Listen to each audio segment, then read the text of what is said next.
Welcome to the Estate Professionals Mastermind podcast. This community is about providing value first, and rather than having one interaction, one transaction, and one payday from the work you do, we're here to teach you to build so much more.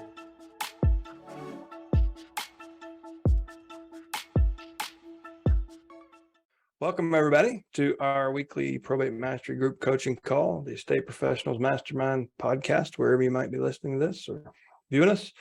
I want to start this week, and I think I just saw Sal come in. So a couple of weeks ago, I issued a challenge to try to get everybody in gear who purchased the Earn course to finish. And we had quite a few people get through that in the last couple of weeks and complete the course. Sal Jimenez was actually drawn as our winner. So Sal, if you didn't see the video before I jumped on another call, you and I got some coaching calls to schedule, bud.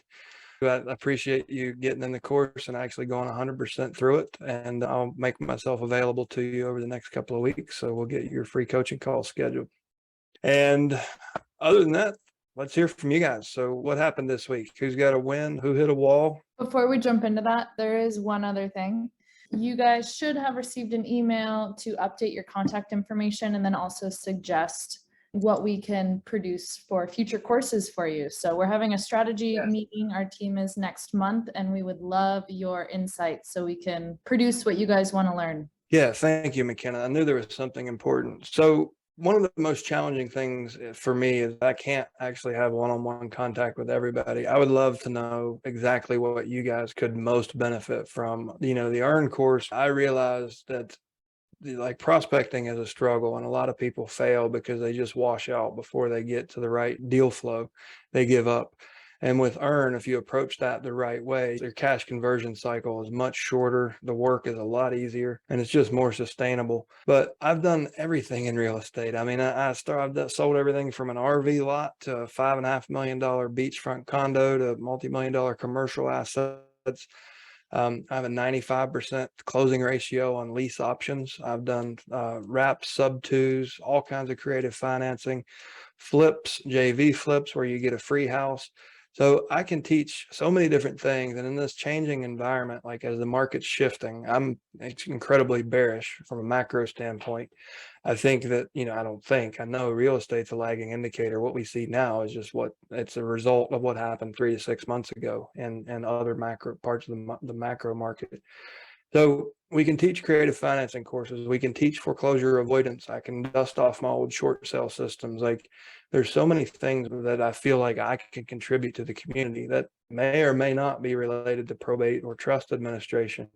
So just take an opportunity before we get together in Florida. We're really going to look at what we can do in 2023 to make the biggest impact. So McKenna just dropped the link, and we'll put that in the show notes too. Just take a few minutes and let us know what you think, like where you are in your business, what you really could benefit from the most. We give you some ideas of some of the courses we have on deck but aren't produced yet. So please take a moment to do that. Larry says creative finance is near the top. I think that's everybody wants to learn. Wait till you hear my soapbox rant about the biggest sub-2 setup in history. Something like I can teach you to backstop market values and actually create affordable housing in the community by focusing on senior citizen affordable housing and lower income affordable housing. With homes that were carrying 2 to 4% interest rates, people got emotional and bought a payment instead of a price. Now they can't sell. Things like that, I can teach you to actually put high comps on the books in a declining market to help the community, help the property value stabilize and create affordable housing, and usually about a 2x or better debt service coverage ratio. So you have a finance contingency. Any bank will refinance that deal. So lots of things we could teach. We have fun financial independence courses and things like that. But one of the other things we're working on is actually taking a lot of the content from these calls where we oftentimes, I mean, you've heard me for damn near a decade now talk about a lot of these topics. And sometimes it's hard to find that. And we try to make all this content available and as searchable as possible.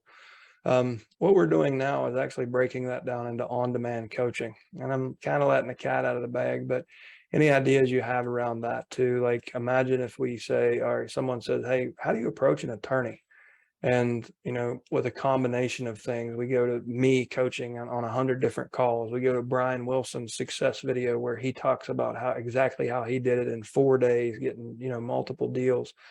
But in a course format where you can always go to one place and find that. So we're really focused on in 2023, like really focused on improving what we do to get a better result for you guys, because winter's coming, literally and figuratively. We're going into a major transition in the real estate market, and I don't want to see a damn one of you not be here next year. So please tell us what we can build for you and what we can do to make it better. And that's what we're going to do in 23. Everybody wants creative financing. So that's a front runner for sure. All right. Who has questions or comments or success stories? How can we help you guys? 2 more attorneys this week, Chad. Nice. How did they came to you, or you outbound? Outbound through referrals in the market. And I'm just using that same question to almost everybody I meet, which is, who is your trust attorney? If they say, well, I don't have one, then I say, well, I've got somebody you need to talk to. And if they say, hey, I've got Bob Smith over in Alexandria, I say, great. Do you like him? Yes. Okay, great. Is it somebody you think I should be talking to about our services? Oh, really? Yeah. Okay, great.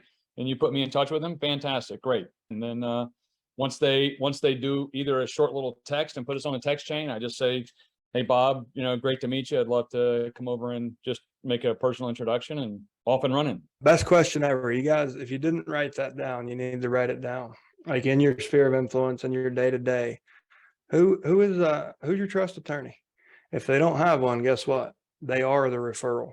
If they do have one, they're going to give you the referral.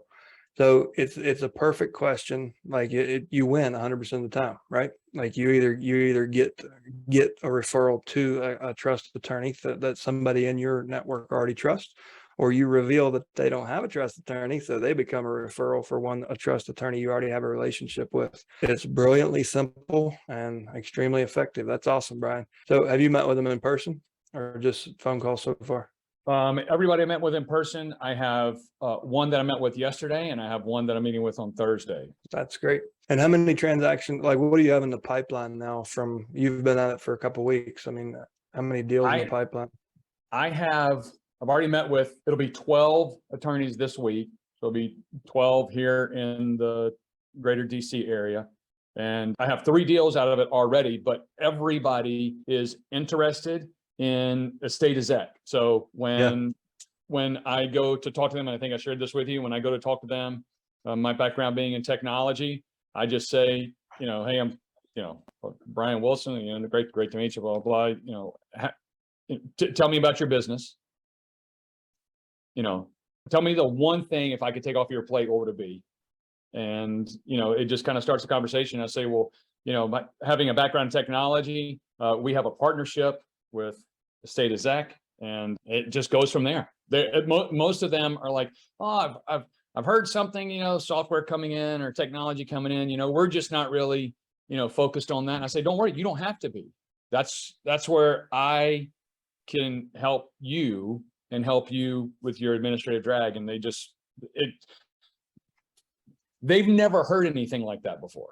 I know. And so when you start to say it, not that their eyes glaze over, but you walk in and it's an interesting dynamic. I would just say this. It's an interesting dynamic because you're walking into their territory where they are the experts. And I know originally, I kind of felt, a little sheepish, like, who am I? You're the big attorney. I'm the little real estate guy. Now, when you start to say, hey, I'm partnering with this, with a technology firm, all of a sudden they are not the expert anymore.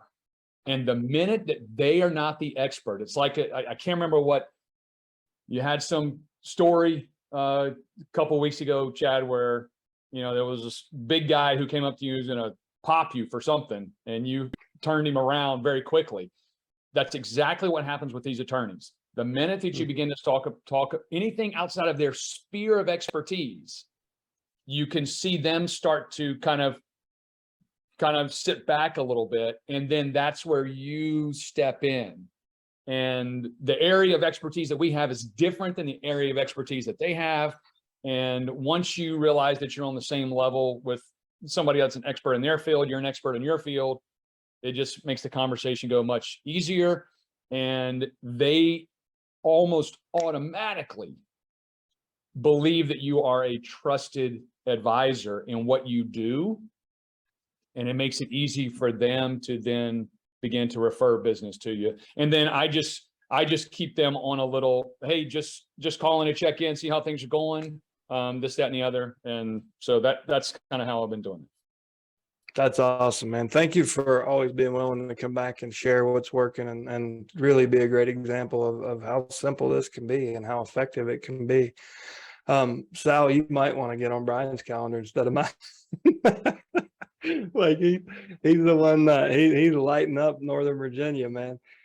Larry had, or excuse me, Alan had asked what product is Brian talking about. So what we were talking about, Alan, is the EstateExec software. It's an estate management software that we actually offer to you from within the Earn course. So we actually send a letter to the consumer offering them a free tool, which is a multi-million-dollar piece of software that it's a $200 public license.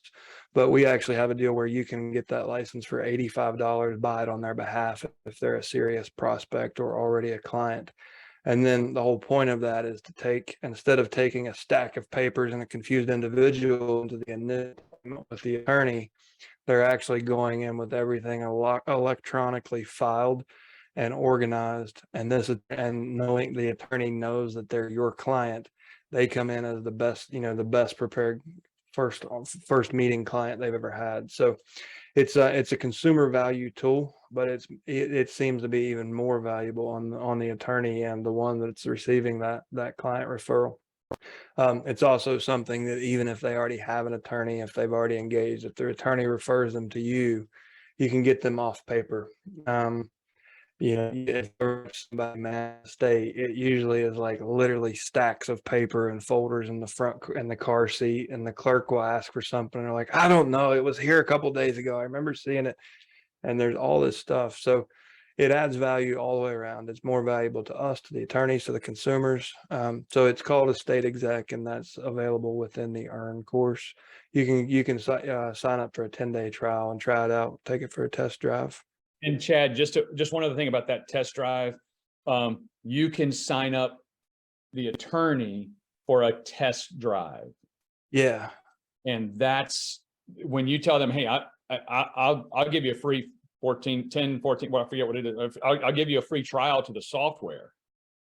And when you walk out of there, you just go back and you sign them up, you send them the link, and then that gives you the immediate opportunity to then follow up in a week or two and say, hey, just wanted to touch base with you. What'd you think? And I think all of them expect, this is going to be some half-assed tool, some checklist. But then they get in there and realize it's state specific, that an actual attorney in Maryland or Virginia or DC has actually put step by step the DC process, the Maryland process, the Virginia process. So it shows really well, like a lot of effort and has gone into the piece of technology. So I think the expectation is pretty low, but then they get in there and they're like, oh my God, an attorney must have built this. It's because an attorney didn't write the code, but he designed the software, right? Well, awesome, Brian. Thank you so much for sharing. Always being here to stand as a great example for these guys. Larry, you've had your hand up for a while patiently. How can we help you? Yeah, hey, Chad. So I had an interesting call just about an hour ago. I was calling personal representatives, and I inadvertently called an attorney. And it was kind of funny because he said, yeah, I got your letter. What is it you do again? And so I kind of gave him a rough description of how we can help as a solutions expert in probate. And he said, well, this is really interesting because it's weird for me because I'm right now, I'm a personal representative, and I'm typically on the other side of this representing the other parties, but that's actually my dad that you're talking about. He said, I never heard of what you do. And I said, great. Well, I'm glad that we got the chance to talk. And he said, well, I got your letter. He goes, I got to run off to an appointment, but I'd like to follow back up with you and talk to you more about what you do. And I just asked him, I said, just by chance, do you work in estate administration and with probate? He said, absolutely. And I said, awesome. Then it's gonna be great to get a chance to visit with you. I'd like to come down, have coffee and see if there's ways that I can work with you. And it was very receptive. So that was my first, like, talking to an attorney I've never talked to before. Now I've got yet another one that called me back, and Before we jump into that, I want to make that a teachable moment. That's an amazing story, and I want you guys to focus on a couple things here. One, that fear that is common in so many people getting started in this, if they're going to call me an ambulance chaser, my reputation's going to be garbage. Think of this. He unknowingly cold called a probate attorney who is standing in as the executor of his father's estate. Now, what does that show you? His dad was so damn hard-headed that he wouldn't let his son put a living trust in place for him. So we point to these things and earn, like, even the attorneys can't get their families to do what they need to do. My family's going through it. My family's going through probate. I've been talking about this stuff for 10 years. I brought the plan. I told them how to do it. So there's so many things in that short story that I want to point to. One, quit being afraid of being called an ambulance chaser. If you follow what we teach here, if you follow the culture of this community, you're not perceived as an ambulance chaser. You're perceived as a professional and a fiduciary. And this is, I mean, what better proof could you ever have? Cold calling an attorney who's emotionally raw because he lost his father, and he knows that he could have protected his father's estate from probate. And he actually said, wow, what an amazing thing. Can I follow up with you? Like, if that's not a testament to what we do here, what could be? So anyway, that's amazing, Larry. I really thought you might be going somewhere else with the story. Like, I'm always happy to hear, like, when they don't go that direction. I don't hear many. I call it the lightning strike when people get accused of being, charlatans or ambulance chasers.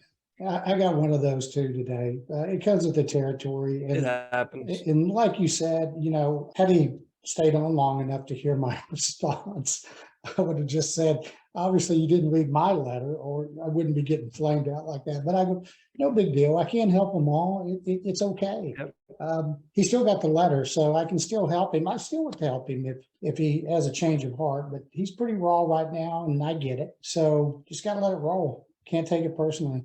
Have you, the one that jumped on you, have you had an opportunity have you sent them the letter to offer EstateExec? The attorney that you're talking about? No. The PR that jumped on you and called you an ambulance chaser. Has he gotten the EstateExec offer letter from you?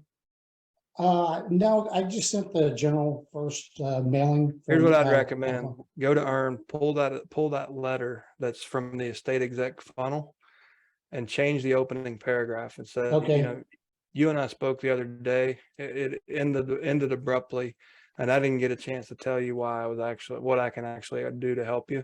The one thing I know I can do for every family, whether they're pissed off at me or not, is offer access to a piece of software that can help through your situation. You don't ever have to call me ever again, but here's a 10-day free trial. See if this works out and makes things easier for you. And it's just put it out an olive branch. It's a goodwill gesture that's likely to change his mind, because you were just talking to his ego. He's hurt. Right. And he's pissed off because people are your competition has muddied the water and pissed him off. Yeah, and he was just projecting that onto you.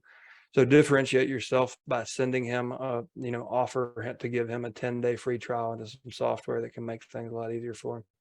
Well, when I find humor in almost everything. And where I found it funny was that he goes, I got your letter and I blocked your phone number, but yet he still answered to tell me he blocked my number. So I kind of laughed. I didn't want to say what I thought, but I kind of thought it was kind of funny in a way, not to make light of it, but well, if you're that humorous, send him a roll of duct tape and say, here, block the mailbox so I can't send you anything else. But there's a free trials of some software here that costs millions of dollars for your benefit. I may never hear from you again, so go ahead and block the mailbox. The other one I had another attorney that I'd followed up with. I had tried to give him a referral. It's still not come through, but I got traction just from offering the referral. So we were talking And I mentioned that I'd like to get her opinion of the EstateExec software. And I just gave them a brief description. I go, it's basically Quicken for probate and estate, helping people close out estates and, collects the records, keeps up with the accounting. And it's, you can share it with anybody involved, even the attorneys. And she was blown away. She goes, I have to see this. So I just said, great, let's find some time next week. We'll come by and take a look at it. But it's a busy office. I mean, you talk about like 2, 3, 4 of these relationships can change everything. This would be one that would.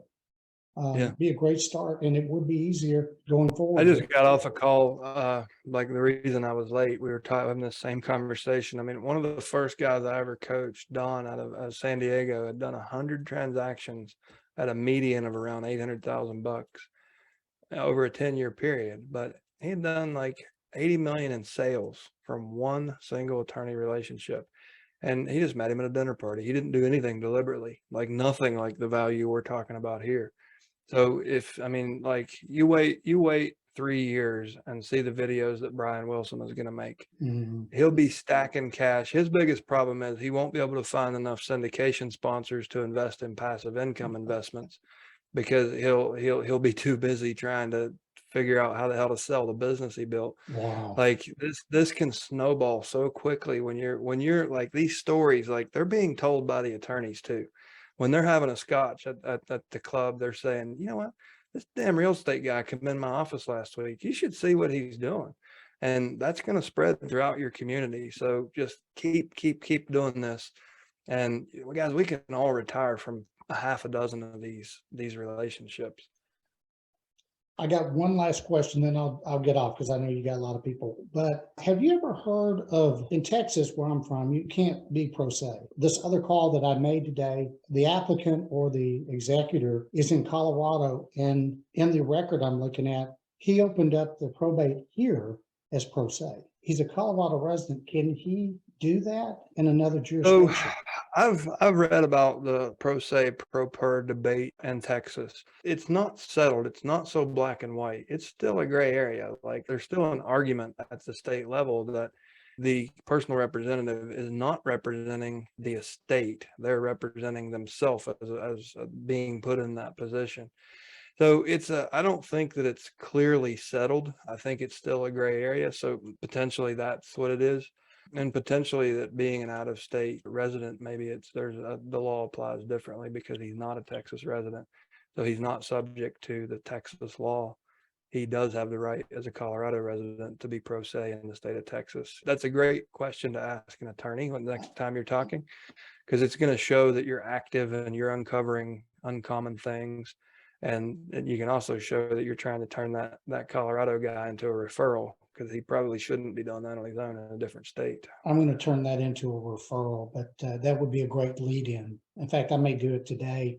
He asked me to call back in a couple hours. So we're going to visit, see where that goes, but I'll keep you updated on how that goes, because I didn't really know that could be done, and maybe it can't be, but then again, I don't know. So I'll make mention of it next time. I know there's law journals there's lots of published aspects of that argument, the pro se pro per argument in Texas. It's pretty interesting to read. I mean, they're like, you would expect Texas is, all about independence and personal freedoms. You would expect that more people would be on the side of the consumer saying, no, this is Texas. You can do whatever the hell you want, boy. But it's been going on for a while. Like it's a pretty heated debate among law scholars, at least the journals that I've read. I'm always reminded who writes the laws. Yeah. Lawyers do. Isn't it a coincidence that they actually write them in their favor? So I'm not expecting that. Thank goodness politicians can't do that. Funny. Right. Thanks, buddy. Well, Larry, thanks so much for sharing. That's the awesome stories. Jessica, you've been patient. How can we help you? Just 2 quick questions. I had a realtor reach out to me asking about my system and what we're doing in probate. And we started a nonprofit as during COVID, we were getting tons of estates as we're cleaning out, and there's nowhere to donate the furniture. And I'm a survivor of domestic violence and work with a lot of those families. And so we started connecting families that have left the situations and are starting over with the furniture and leftovers from the estate so they could start. But I had That's amazing. Like, Thank you. really, like, bravo. Like, that's Thank so you. freaking cool that you've done that. Thank you. I did it. Like, I kept Habitat for Humanity, Salvation Army, I mean, the Goodwill. I kept their damn trucks running. Like, Yeah. that's amazing. Yeah, we have. And then COVID hit. And so it really brought up an opportunity that was kind of unique because of what was going on, but it's been really awesome. So I want to, before you go on, it's a bit of a rabbit hole, but I can't help myself. Do you know what happens? What market are you in? I'm in Southern California. Perfect. Do you know what happens to Amazon returns in Southern California? No. They go to a warehouse and they go to the dump. What? Unless a nonprofit steps in which case Amazon will give you the return inventory. You can then turn around and sell that inventory or take donations for that inventory. It's a mixed bag, so you have to have distribution channels for all sorts of different things. But Okay. if you're reaching out to the low income community and you have a nonprofit status, all you got to get is a warehouse space, and you can't profit from it, but you can Right. use it as a fundraiser. So you can make sure that it covers your warehouse cost, it covers your warehouse staff cost. You can create probably 6 to 8 new jobs and lease up a 5 to 8,000 square foot space in the name of your nonprofit, and you can scale. So if you're interested in growing that, I can connect you with one of the guys. I run an investment club for friends and family, and my future brother-in-law has done this. He took a 10,000 square foot floral wholesaling warehouse that they had moved to they built a much bigger space and had 10,000 square feet just sitting unused. So he actually did this, and it's working. He's in the Toronto market, so he's got he's running trucks to Toronto, bringing it back to the warehouse. He supplies basically every nonprofit in the Niagara region is all getting the Amazon returns just because of what Garrett has done. So Holy cow. it's something like I haven't talked much about. I haven't talked at all about it publicly, but if your heart's in that place and you've already got distribution channels into the community, I'll get Garrett in touch with you, and you can learn how to do this in Southern California. That would be amazing, because I'm in the Inland Empire. I'm in like Riverside. I live in Corona, Norco area, and we're, I think, 15 minutes from some of the warehouses for Amazon, some of the biggest ones in the state. Perfect. But yeah, we're doing probate in primarily Los Angeles County right now, and we've really found our niche helping PRs that are out of state, that a lot of them are poor. But when they clear out the estate, we help them with the estate sale and get everything that they can. But then there's always this leftover that they don't know what to do with. But helping families with like the furniture. I mean, when we moved into our apartment, I have 2 kids and we had nothing. I mean, I literally left in a super fast hurry. It was like a saving grace day, and I just had a chance to get the hell out of town. And we got in the car and drove 21 hours till I got to my grandma's house. And my family and my friends helped me with donations. And my aunt, who's a realtor, I'm a 3rd generation, she's in Big Bear, which is a resort community. And she called and said, okay, we've got bunk beds, we've got dishes, and I mean, that's how I started over. And so it's obviously near and dear to my heart, but that would be amazing to be able to give them something else than just the hand-me-down, especially the kids. Like, it's so hard leaving that situation. So that would be amazing if you could put me in touch with them. Yeah, email me. It's chad@magnumopusproject.com, Okay. and I'll set you up with Garrett. He'll coach you through it. He's an extremely generous human. Awesome. Don't tell him I said that. I won't. That's amazing though. Thank you. I totally forgot what my question was. Hang on. Let me look at my notes. Oh, okay. So in Georgia, this gal that I'm just helping her, she's been in real estate for a while, but she's really found probate. She wants to make it her niche. And she saw what I had done with seasons and stages and wants to kind of replicate that in Georgia. Do you know offhand, in Georgia, can they access cases online, or she's getting all the leads right now? I don't even know if I'm allowed to say this on that call, on this call, sorry. But she gets no information on the attorneys, and she gets very little information. She gets basically the PR name, the decedent's name, and a couple phone numbers. And I was trying to show her how I look up and bring value to the clients, saying, this is what's missing still, this is what we need to do. But I don't know if she has that same access.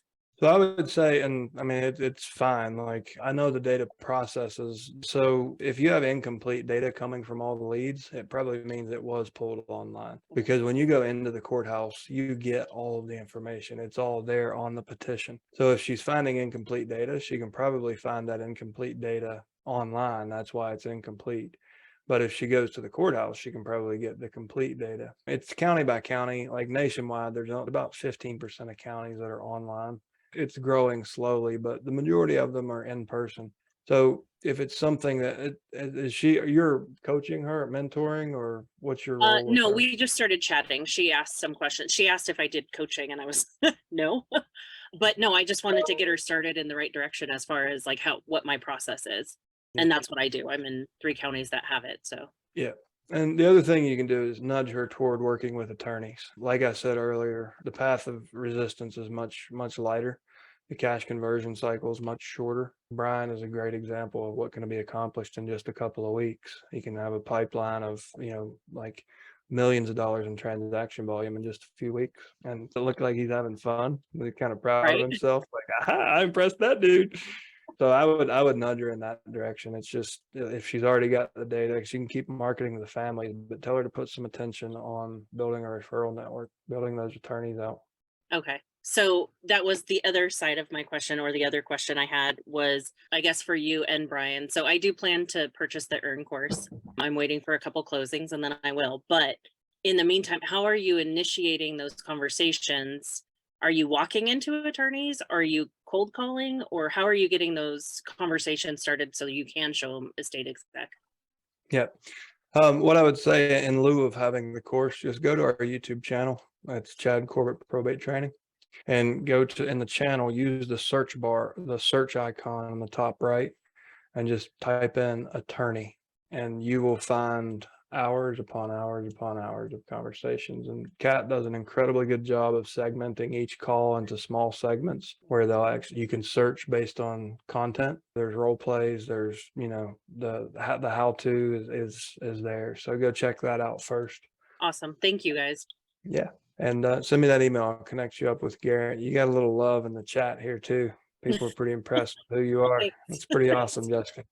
Thank you. Johnny Utah. Stephen Hughes, you're up next. Yep, here in Utah. I got a couple of things that I've been doing and then asking for, I guess, some advice and moving forward. So last time I was on the call, I think I mentioned I spoke to the Salt Lake County Probate Clerk. She said, hey, just come. The first time I went was 2 weeks ago. I just sat in the audience. It wasn't the right time to approach to talk to the judge. And it just kind of gave me a feel for the courtroom. Very interesting. Only 10 cases. 3 of them were the same attorney. And they were like, oh, Mr. Mayfield. So very interesting. Like they knew the guy. He was the only one that had like binders, super organized. And then you had a couple people that really messed up. Like one attorney filed it informal, but then the judge is like, well, if you're the attorney, probably should be formal, right? Especially if this is looking like it's going into mediation, litigation. And then another one didn't have the death certificate. But it's just very interesting. So I was like, I guess attorneys make really bad mistakes. But this last week, I went again, but I went up and spoke to the bailiff. I said, hey, the clerk said I should let the judge know that I'm here to observe over the next few weeks. And, the judge basically was like, it's a public courtroom. You could sit and watch whenever. Actually, do you want to sit up here at the front next to the bailiff so you can see the attorneys more closely, see the Zoom screen and hear everything? Man, I'll tell you, I was sitting there and every time an attorney walked up, they gave me this look like, who the heck is this guy? So what I'm thinking is, I'm just going to keep making notes of who these good attorneys are, or even the ones that are a little struggle bus, and reach out to them within the next week and be like, hey, I was sitting in probate court. I always sit and observe, and I noticed you in court. I was hoping we could have lunch, blah, blah, blah, and go from there. I guess my only concern could be if somehow it turned into some sort of complaint back to the court that I solicited them outside of the court, but at the same time, I don't really care, especially if I'm adding value. Dude, that's just limited beliefs. Like, quit that shit right now. Like you're failing before you start. Yeah, but I thought it was so cool. He asked me to sit up there because it's like unknowingly they put me in a position of authority immediately. Yeah. And I was telling my wife, I'm like, I'm going to be here every week, and that judge is going to talk to me more and more. He's going to be like, why the hell are you in my courtroom every week? Are you in law school? And then here's the reason why. Kudos to you, man. Like another round of applause. Like I've challenged so many people to do what you're talking about. Bill Gross is a standing example because so few people have ever done it, but Bill did. And he literally changed his life in the courtroom. And it was just a simple challenge issued to him, but he was like, he saw so much value in it, became an everyday thing. He was there every session. So I would encourage you to continue doing it for a while. The other thing is, the attorney who got embarrassed in court because he made, just the simplest of mistakes, showing up to probate court without a death certificate. I mean, come on, man.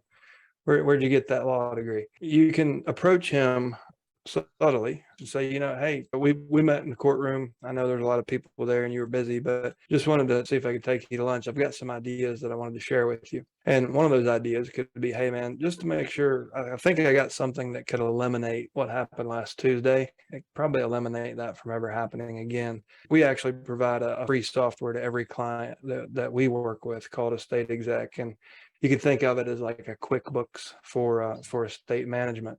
So we can make sure that your clients get you what you need so you don't end up being embarrassed in the courtroom ever again. Not blaming him. I'm blaming the client. And his ego is going to go, yeah, it was the client. I could use that. They need to get in line.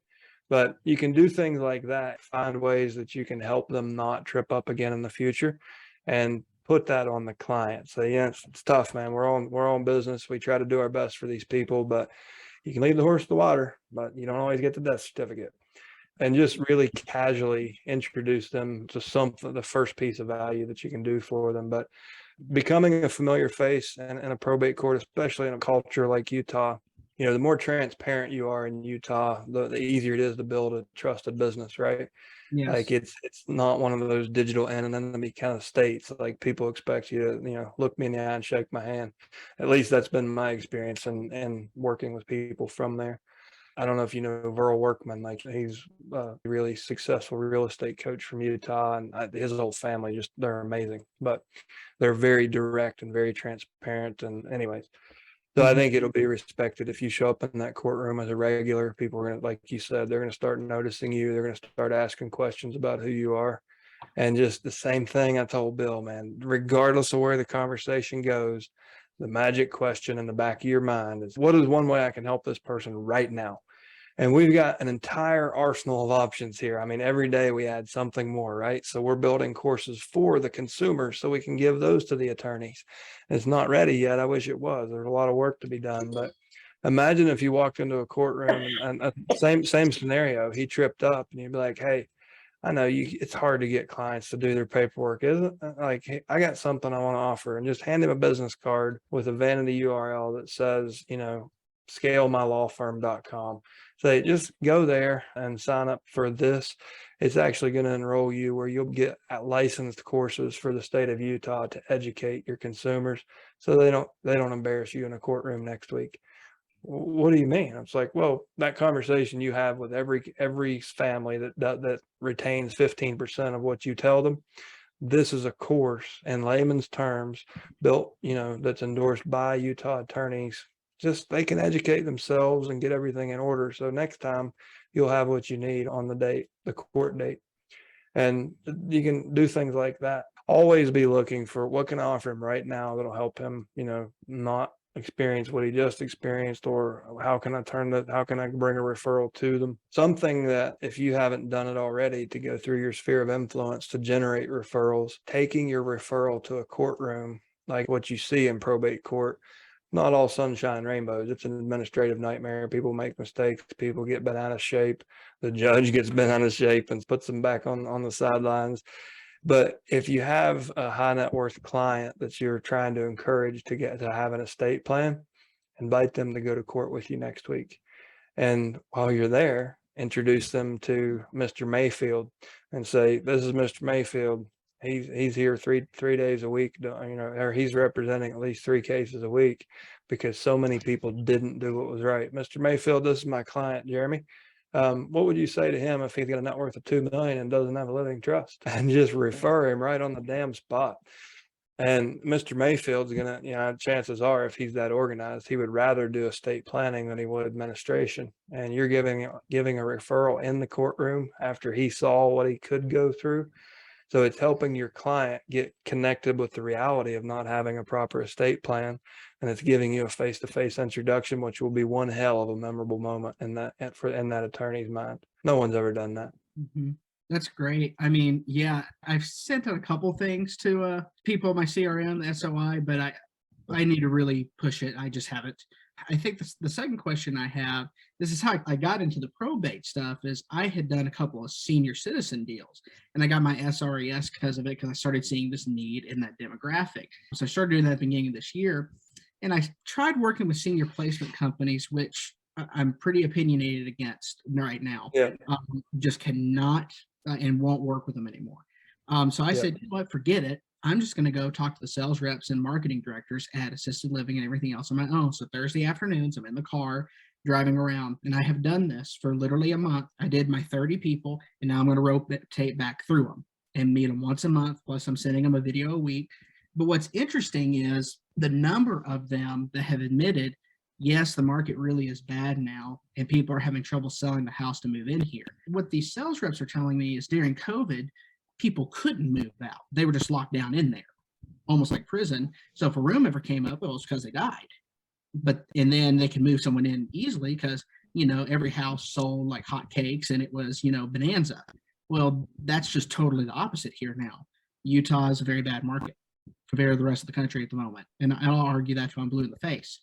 So they are feeling a big need from me to basically work with me to get the home listed, sold, etc. Part of me sharing this, I guess, is confidence, because I'm kind of alone doing this. There's no one I know in Utah doing this, doing this probate stuff for senior stuff. But in terms of adding value to these sales reps and marketers, what I told them was this, and I'm curious for your feedback, just like with the probate stuff. I said, look, I'm not a placement agency. I'm a real estate professional. So we can do all kinds of things. We can help them clean out. We could help them rent the property if they wanted to, but it's probably in your best interest that they sell it. If they're skilled nursing, if one person's still living in the house and passes, they don't have a living trust. I said, if y'all had a probate come up, that always perks their ears up. We basically go through this list with creative financing, investing, listing, and such. And I said, look, I do not expect a referral fee from you. I get paid on the home. This is about helping your resident, because no one else is out there who is this skilled to help them. And this is also helping you in your job to get the room filled. And that's, to me, the referral, is that we are mutually helping each other. That's how I view this, Chad. So I'm curious for your feedback and thoughts on it. So these are private pay facilities, right? Yes, this is assisted living, skilled nursing, and independent living. But private pay, not Medicaid. Yes. Some of them. Some That's of them, okay. Just forget the Medicaid ones. Yeah. With this strategy. But they're all private. So they're not. Yeah. the market is likely to stall. And what you see is, look at the leading indicators and mortgage applications. Look at the leading indicators, and like the Fed is, their mandate is to hold their line and try to control what's really like 18%, 18.5% inflation. If you include housing and energy. And food, which I think we all have houses and eat food and drive cars, right? So real inflation, like at the family level, is hitting at more like 18+%. So it's starting to show up. We're seeing, real estate is a lagging indicator by at least a quarter, but we're starting to see it.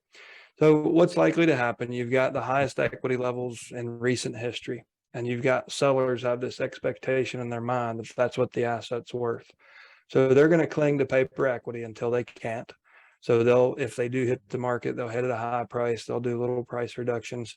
But where this will really, really become problematic is in another, like when we get after the retail season comes in with low numbers, when you get year-end audited financials from public companies, and you actually see that earnings are declining, that even with, we have declining GDP, we've got almost 60% less freight being shipped from Asia to North America.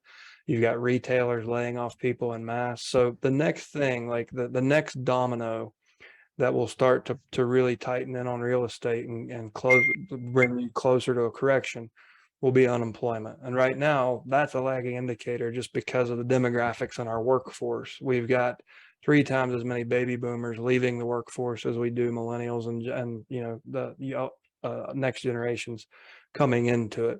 So it's a really interesting dynamic in the labor force right now. But eventually, if there's no earnings in these companies, they have to cut costs to please shareholders and to keep share values up. I expect that to be probably first quarter, second quarter of next year. At that point, and the reason I'm saying all this, I think you have time to prepare. It's not terrible out there right now, but I think we're getting there.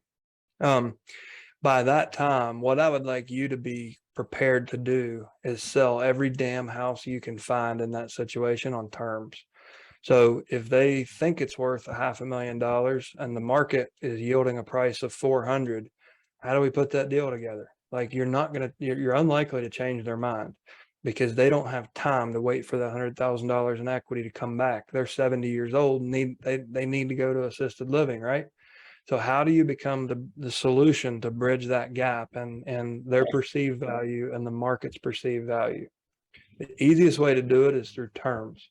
So we take that house, we list it with owner financing, 0%, $500,000 on a 30-year amortization with a 5-year balloon, and your damn phone will explode. You won't sleep for the next 24 hours because your damn phone will be ringing all night long. And you've got to field through some people. You've got to have qualifying questions. But if you want to bring buyers out of the woodwork, people who have gone through divorce, job loss, don't have, or even people who are financially savvy and just don't want to pay freaking 6.5% interest rates, you can get some real interest. You can create velocity in the market by selling on terms. Yeah, I mean, you could buy the house on, anyways.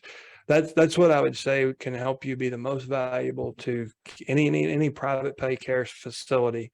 You find a way to unlock 2021 value in a 2023 real estate market, and you're going to be the most valuable real estate guy in town. The other thing you're going to be doing is backstopping market values. You'll actually soften the real estate correction.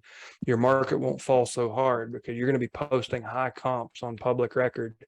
I'm proposing you list them so you'll post them on public record and MLS. So the appraisers will think you're a godsend. The other agents, the neighbors, like you're supporting the market. You're also supporting buyers who have been priced out of the market. You're giving them an opportunity to come back into the market, and you're supporting the local assisted living facilities. The other people that you should be contacting is, and I think it's kind of common in your market, is anyone with residential assisted living facilities. So single family residences being used for residential assisted living. They're small business owners. They're typically savvy investors and they're hungry. So they're going to be experiencing the same pain. Now, it's easier for them to lease rooms because they're at an average of $3,700 a bed, where institutional like facilities, they're averaging probably $8,000 to $10,000 a bed, right?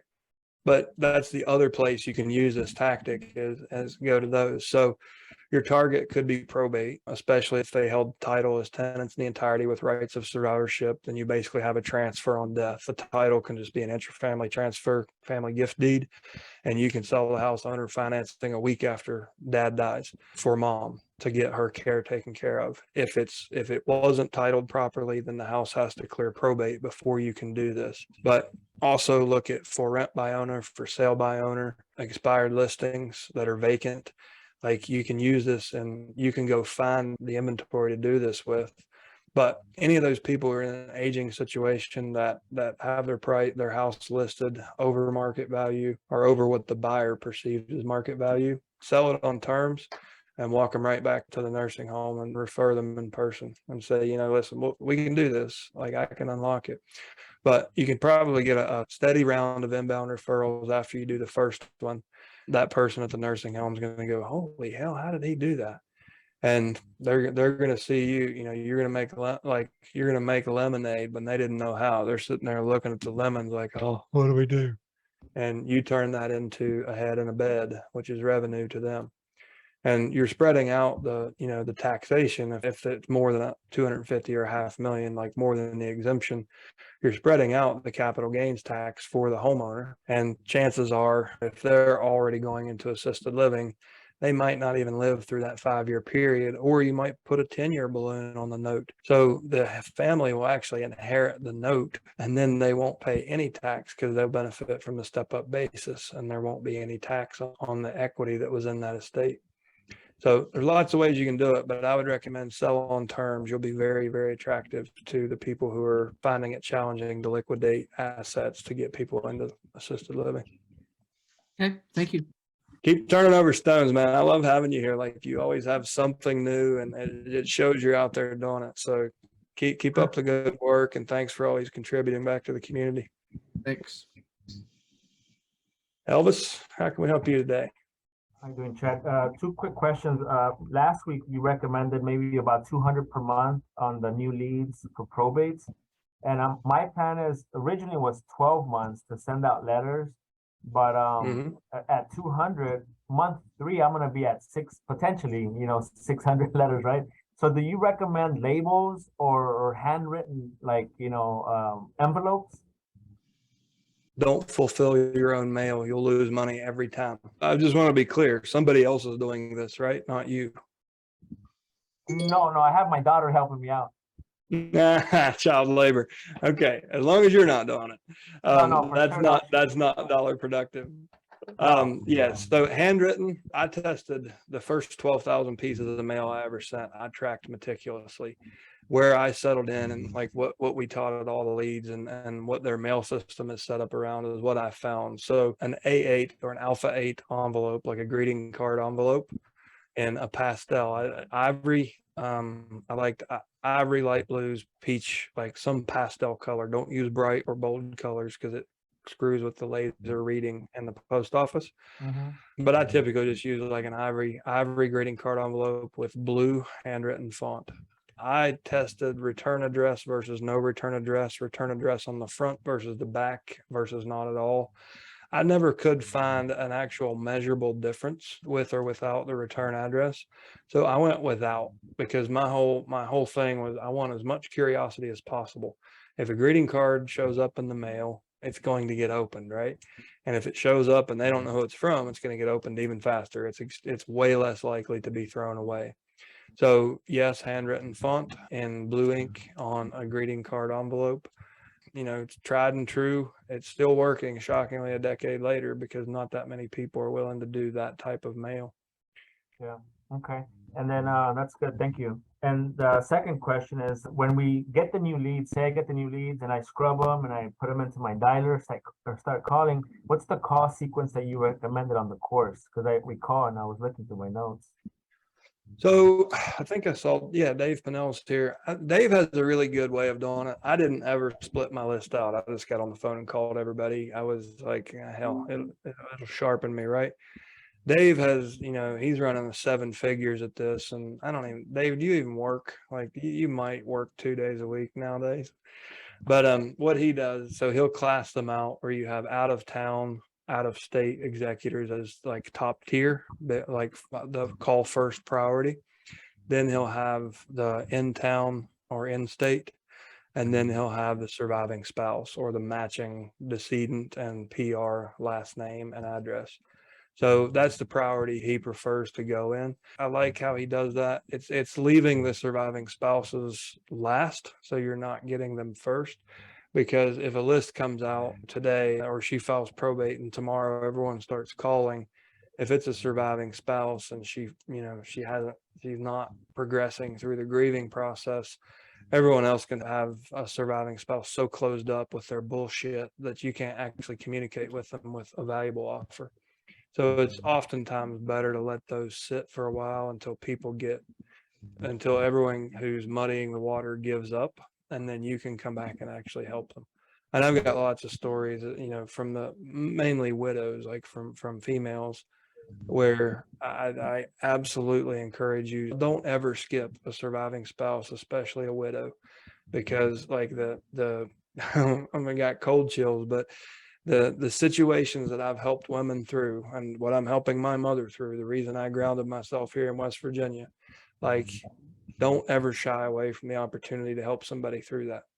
So I'm not saying don't call surviving spouses. What I'm saying is it's okay sometimes to leave them until later.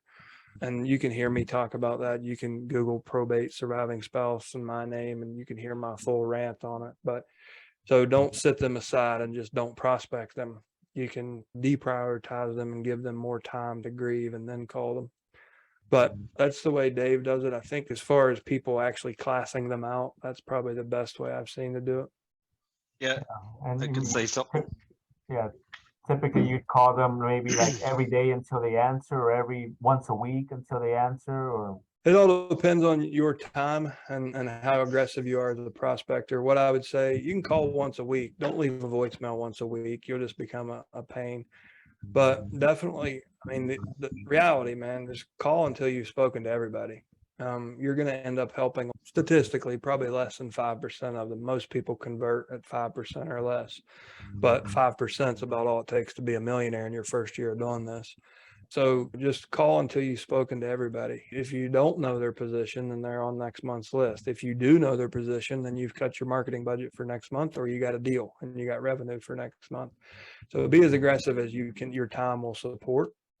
Every other week is a good rhythm, or once a month, and just follow up the next 30 days. Like ideally, if you do what Dave is doing, you know, call early, but then follow up each month for the first year, or as long as probate averages in your market. Yeah, and those people are just staying in the CRM now. I mean, I've got hundreds of people I have not ever talked to. And then I'm starting to find trends on the type of people that actually want to work with me. People work with people that you look like and that you act like. I don't know how else to say that. We looked at 127 people that we've helped in probate. It's weird, but the older white lady likes to work with me. I don't know what it is. And then Liz, she's getting a lot of the Hispanic culture in Texas, okay? I don't know how the hell else to say it. She gets a lot of those phone calls. So, yeah, we break our list down, but it seems like the type of people that we work with are the people that are more like us personality-wise and not gender, because I work a lot of older women. It's weird. But I don't eliminate anybody from my list. I call everybody. And we got close to 1,500 people I still haven't talked to, but they probably sold or they never sell. If they do, they definitely know who I am. yeah, thank you guys. Yeah. All right. I got two more hands up. Anthony, how can I help you this week? All right, I'm gonna try to be quick. So I'm still working through the earn course. But so with the attorneys, do I pay for the earn course and then give them like a referral code to sign up? And then as a olive branch, kind of pay for it for them to get them to reach out? Is that how that works?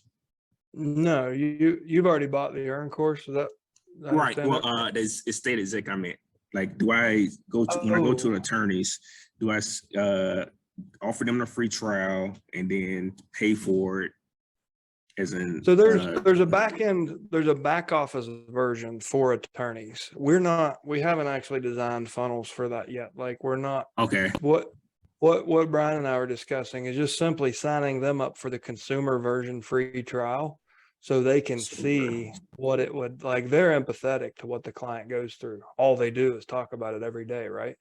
So they're going to quickly see the value, the consumer value in that software, and be like, oh my God, it's a no-brainer. Yes, you give this to every client. Well, any referral that comes from me into your office they'll come prepared. So that's the idea, is just not to have them be the end user of it. Because what you'll find is attorneys are they've been, they have business systems, even if they're antiquated and they're not that efficient, they're working. And it's the early in the relationship is not a time that you try to change the stripes on a tagger with a giant ego and a law degree, right? So let's not go in and try to change their business, like their systems. Let's go in and try to make them more efficient and give them some scale. Then we'll move on to that next level and say, hey, did you know that there's an EstateExec back office version? Like, let me set you up with that, because you might be able to get off all this paper and scanning and PDFs and or filing cabinets, and you guys could probably all work from home if you just did this. And then you introduce them to the next level. But don't try to go in suggesting large systemic changes to a small business that's already busy as hell and bursting at the seams. Show them the consumer value by giving them access to it, and then say, we're offering this to every family in the county. If you'd like to co-market, I'm happy to include you in our marketing. Otherwise, when I send you a referral, you can expect them to be educated and organized at this level. All right, that's cool. Only other thing I got is like anyone who asks a question, I sent you a friend request to ask them questions later since we're already over time. That's all I got. Awesome. There we go. Community, guys. All right, Jessica. Mine's super quick. I just keep forgetting to ask. You talked about the greeting card envelope. What are you putting in there? Are you putting in a letter and you just fold it? Yeah. I've gone to a 4x4 card with my logo on it, and then I have another card made that says no fees, no commissions if I'm trying to buy the house.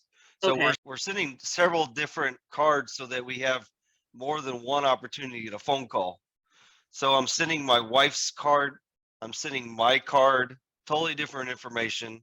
I'm sending a no fee, no commissions card to buy it for cash. And then there's another letter in there that is from my brokerage. So we're trying to hit it on several different, whatever they're in the mood for and responding to. If you ever go to a mailbox on a foreclosure probate, they're going to have 30, 40 letters on their desk or their table when you get there. We want to have at least 6 in there that are from us, from different looking people. So over the time frame of hitting them over 8 months, they're going to get 6 different to 7 different letters from us. So out of that 33, we're going to have at least 1/3 of a chance of getting them to call us. And it's worked. But it takes a lot of effort. Every month we're switching up the type of letter we're spending. We're sending the same one we sent 7 months ago, but not the same contact. So every contact is getting phone calls from us, letters from us, and then different styles of letters. So don't try to think that one letter is going to get them to call you. It's just a different piece of mail, the different mood that they're in, the different need that they want, that you have to speak to it at the time that they are looking for that answer, that solution. So if you're not picking up the phones and calling these people every 21 days, if you're not sending them a letter every 30 days, reduce down the amount of mail that you want to send and target the out-of-staters, and then grow it to the people that are in the same 2-hour radius of that property. And you could tell by zip code on those lists. And then in a year from now, from buying that one probate list or generating that list, you can send to the spouses. So it's a full-time effort, and you don't have to send 1,000 mail pieces. We're sending up to 6,000 mail pieces a month now. And it honestly, it's just the amount of phone calls you want to take. So just one of the things, as you struggle trying to not put too many ideas into a course that it becomes confusing with one of the funnel in the earn course about the no trespassing sign.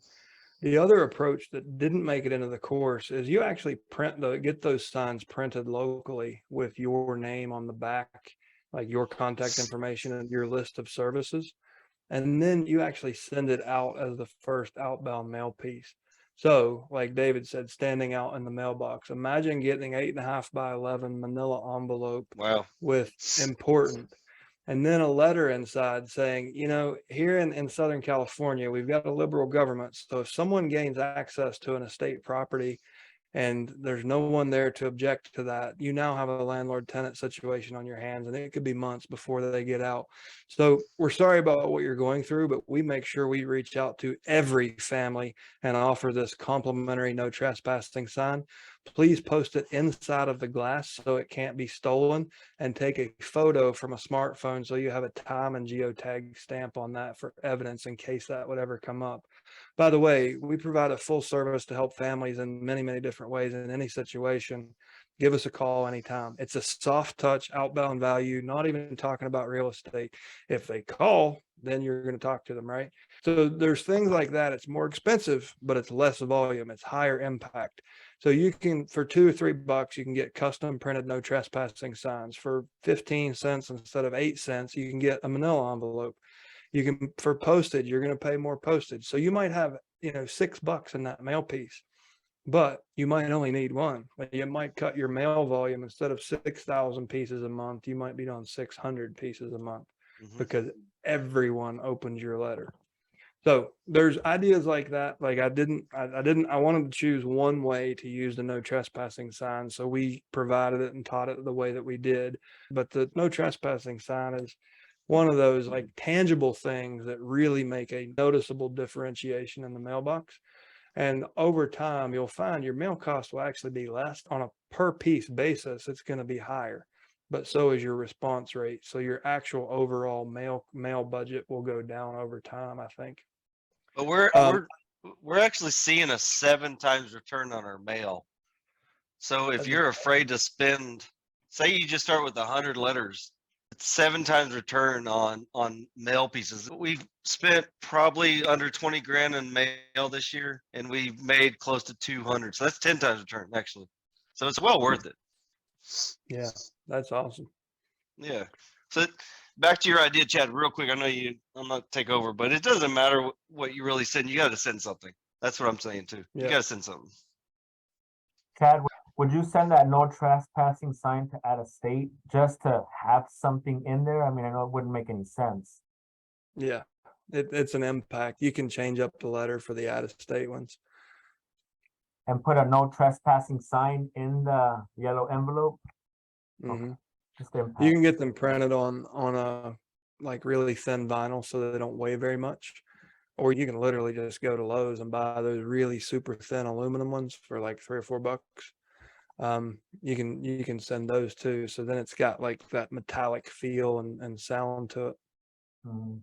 Guys, listen, love y'all, but I got to run. I've got people waiting on me elsewhere. So thanks so much for a great call. Lots of cool ideas and kind of novel discussions here. So I've never had so much fun on my own calls. Thanks to Bill Gross for having my back and leading these most of the time. It's actually been fun to step back in for a bit.